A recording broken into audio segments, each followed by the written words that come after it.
and welcome to Downtown Now. If you don't know about our show, we just like to have a lot of fun while telling the stories about Bentonville, the stories that make us special. I'm Aaron. I'm Dana, and one time a year, each year, we sit in front of the fire and we reflect. We think about the year that we've had, a year that introduced the word 6-7. This is like a prairie fire burning here 67 years ago. It's been an amazing year. It has been a great year. We have really talked to some really cool people. Some may call them icons.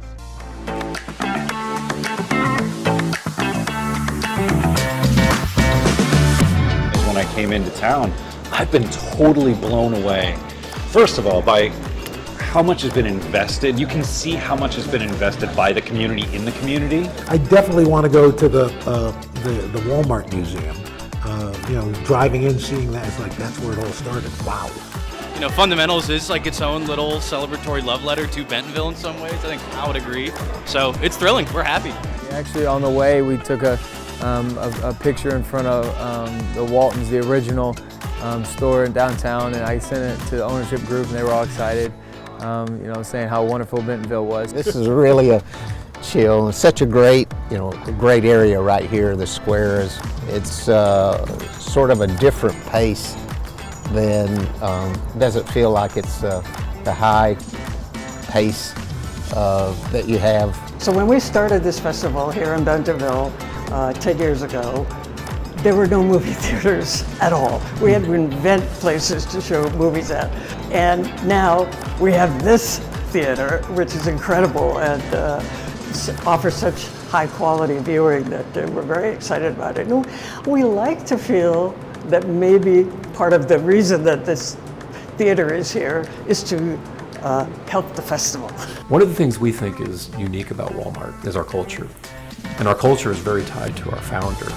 And our founder is very tied to Bentonville. And it's hard for us to see a scenario in the future where if we extracted ourselves from Bentonville and from Northwest Arkansas, that we would be undoing something really special. The special formula has worked for so long. So if something that's worked that long and that well, why'd you go about changing it?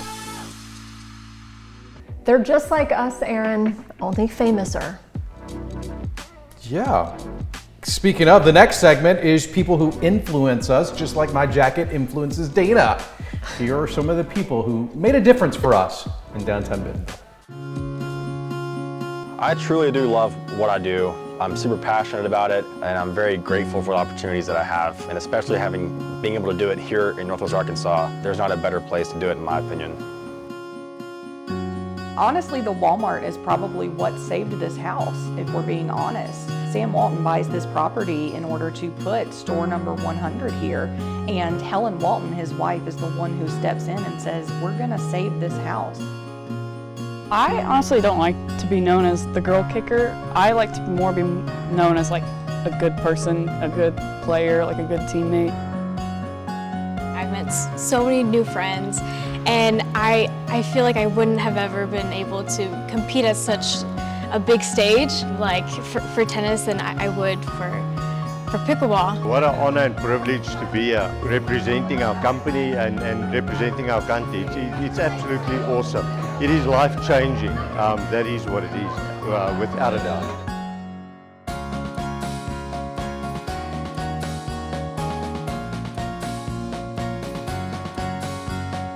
Bentonville was a huge part of our relationship and the events and activities we would go do. She's everything to me, and so to be able to reach out to Big Brother and Big Sister and to honestly be able to give the praise that she deserves for the things that she's done in my life and how she's changed it for the better, she's the most deserving person of it. I just want to see people smile. Like, there's not enough of that in this world to just have something just out of the ordinary making somebody smile. There's just not enough of that for me, so I thought I'd just bring it to them.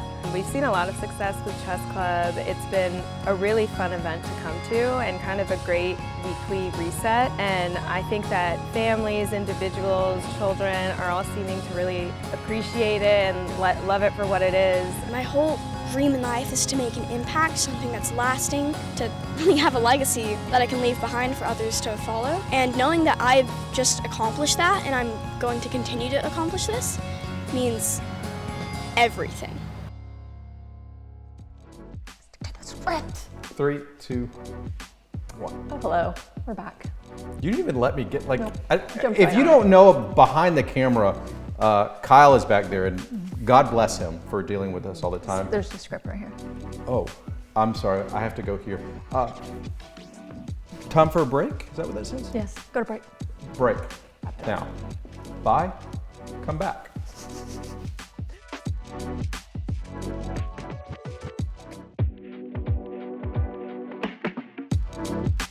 Welcome back to our completely fake original Real Fire. But it's so warm. That's the candle. Yeah, it's nice. That's the candle. Did you know Downtown Now is celebrating its 5th year?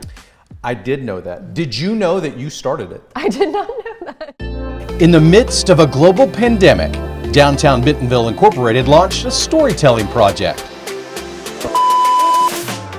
It's a weekly look at the people, places, and things that make Bentonville, Arkansas one of the greatest places in the world. Hello and welcome to Downtown Now. And welcome to a brand new edition of Downtown Now. You're watching Downtown Now. Thanks for joining us. I'm Dana Schlegenhaft. Along the way, we've met with city leaders, a few celebrities, and we were introduced to the real stars of our town, you. Dana, 5 years ago, you started a project. Yeah. How hard is it to believe that it's been that long? A, since COVID, and B, since you launched what was a storytelling project to really tell the greatness of this city. It feels like it's been a long time because we've told so many stories and talked to so many cool people. Yeah, it started really small during COVID with a GoPro camera and my son's desk lamp as a light. Welcome, I'm Dana Schlegenhaft, and thanks for joining us on Downtown Now. What was the mission when you started? Tell stories in Bentonville. Simply put. Yeah, that's it. With no signs of slowing down and a renewed passion for sharing stories, today we celebrate 5 years of Downtown Now. We've had celebrities. You've cried with Jewel. I took selfies with Annie Leibovitz. Kyle behind the camera has a relationship now with Gina Davis. That's cool. Yeah. But it's the people we meet. It's the Dexters that are walking the streets. It's the Mr. Ladd that is on the First Friday stage. How gratifying is it to know that, yeah, the big names are here, but it's your neighbor that this thing's really all about. I'm going to do something that you would not expect in this, and I'm going to give you a song lyric from a musical that was actually something I thought about when I first started Downtown Now, and you've never heard this, and neither has Kyle. In the Heights, Lin-Manuel Miranda sings, "I'm a street lamp chillin' in the heat. I illuminate the stories of the people in the street. Some have happy endings, some are bittersweet, but I know them all and it makes my life complete." And that's why I do this, and that's why you do this, and that's why Kyle does this.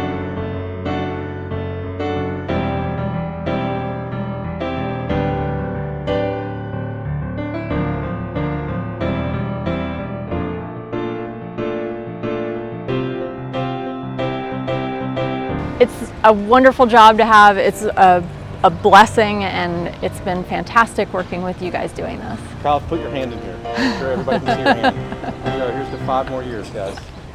Boom.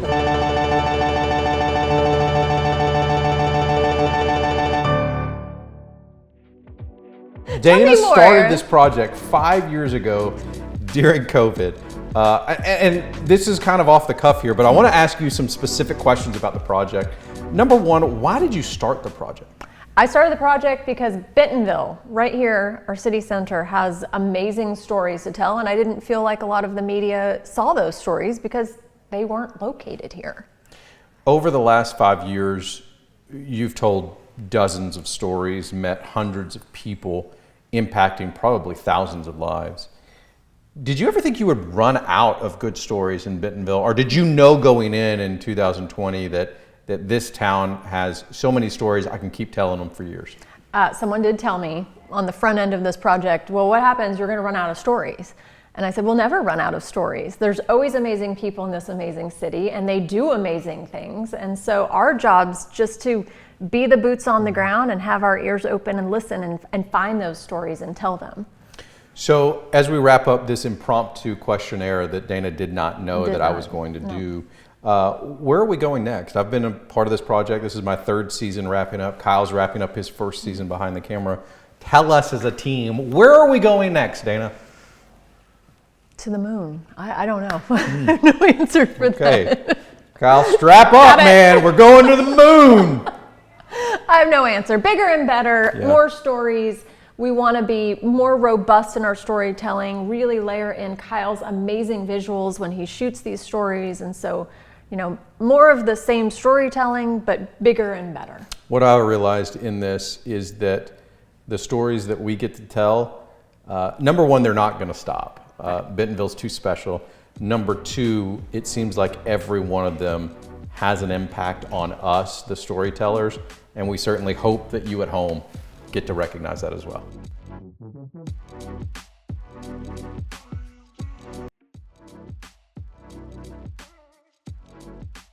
Each year in Dana, we do something called a blooper opportunity. Okay, a blop opportunity? A blopper bop-a-doopity. Kyle, here's your chance, man. Make fun of us. I think you're planning to mess with me and I'm planning Nope. to mess with you. Nope, I'm not. I'm not at all. You ready?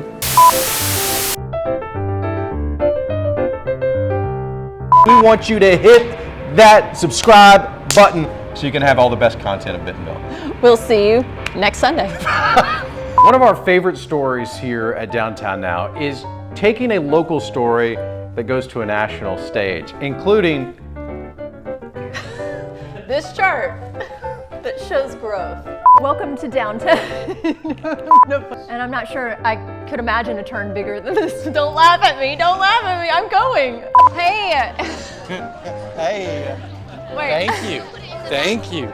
Thank you. $1.30 for a scoop of F-150, which is my favorite, and you should try it. You could also dive into that spark cream. Yeah, it's. We do have a theater here in downtown Bentonville. Shout out Skylight. Yeah. What is this? Hey now! My oldest daughter was one of those fourth graders that got to use that goodbye to say adios one last time. No. Dana, did you know before I was here, I was in Chicago, Illinois? I have heard that a few times! Yeah, I know. I don't know if anybody knows that. Each and every show, we take an edible journey around downtown Bentonville where we highlight. Is it the mushroom pills that you're taking? Is that your edible journey? My daughter, I also want to have a push. Sorry. Don't think I can. After 54 feet. So sorry. Okay. And we'll. I never do this. I'm so sorry. You've probably heard this story about the.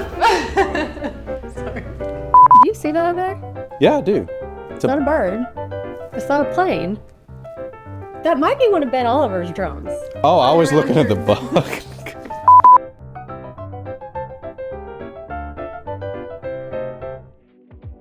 Bentonville has important history that we've explored this season as well. It's not been all fire and fun and games. Take a look at some of these stories. When you think of a bank robbery on horseback and guns blazing, you probably think of the Wild West. And Bentonville has a history of both the Wild West and the Old West. Nobody had a gun. It was like Andy Griffith around here. This bank robbery occurred on June 12, 1893 at 2:30 in the afternoon. It was said that it was like a thunderclap. It was such a surprise when they robbed the bank. Henry Starr cased out the town well before the bank robbery occurred. It wasn't so much about the money, it was about sticking it to the man, you know. He said that he felt like that he knew the town better than the people that lived there by the time he was done and ready to do the robbery. And there were 6 members of the gang. There was Henry Starr, Frank Cheney, Link Cumplin, Bud Taylor, Hank Watt, Kid Wilson, and a guy named Happy Jack. I don't think we ever knew what Happy Jack's name actually was. The day in June that he decided to rob the bank, he led out with one of his gang members in a wagon that had their rifles in it and had their horses tied to it. If you're familiar with the Tacos and Tamale building, that was the People's Bank. So once they heard the gun firing, they knew that something was up. There's many other accounts of people getting their guns and firing back. I don't think he realized that the people would react the way they did. Henry Starr and one of his other men went into the bank. So the guys in the bank came out with cash. They were shooting back and forth still. The bank robbers had originally gotten away with just over $11,000. In today's money would be a little over $400,000. And it's been 140 years since then, and we're still talking about it. A lot of the people of the town showed a lot of bravery that day. The heroics in the town says a lot about the character of the citizens. It was the moment in history for all of them, and they talked about it for the rest of their days. It was a different time, a different Bentonville. Peel Mansion stood tall on the outskirts of town. The house was built in 1875 by Congressman Peel and his wife, Mary Emmeline Berry Peel. So this is where everyone would enter the Peel Mansion. And what would they see when they come in here? Yeah, so you'll enter in through the front door, and then you will immediately see the lovely grand staircase here. It is one of my favorite features of the home. It is the first thing you see when you come in, and it was meant to be a statement piece. It was meant to showcase the house and how grand it was. A country estate with views of rolling fields, apple trees, and a city growing up around it. So Bentonville was very small. It was mostly just the town square and the few little streets. And then this was outside of town, like I said. I mean, this was, a farm. This was considered a country home. Today we consider it a city home, and most people can't imagine that there was a huge 160-acre farm here, but that's exactly what it was. Now the parlor is one of your favorites. So it can is. you show me why Absolutely. This is one of your favorite rooms? And it's very pink. It is very pink. So it's very pink for a reason. Okay. Mary Emmeline, her portrait's on the center table, but she was born on Valentine's Day. So we think that she took that pink color as sort of her color since she was born on Valentine's Day. Now, if we were friends with her during that time period, and we came to visit the house, this would be our hang. This Right. would be hanging out. So you would come in this room, you would have a seat, you would be served tea or hot chocolate potentially, and you might hear some music played by one of the daughters, but you would sit here and talk all about the town gossip, what's going on, and get all your news that way.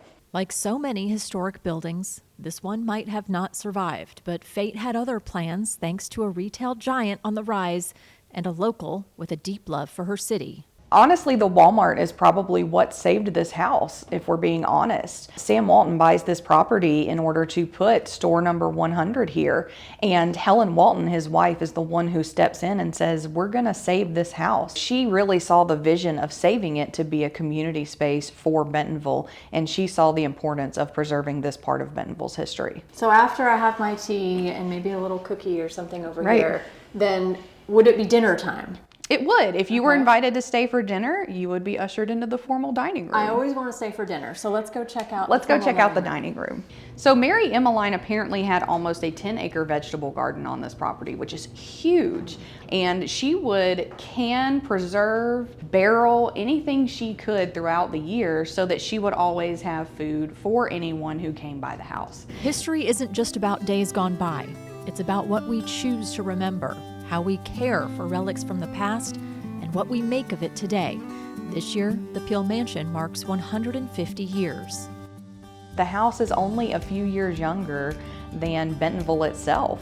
So really the house grew up with Bentonville. People that grew up in Bentonville, the house is kind of the same. It went through some of the same changes that Bentonville did. It really is just a piece of Bentonville history that people can come and learn about their community, can learn about important leaders, what has happened over the last 150 years.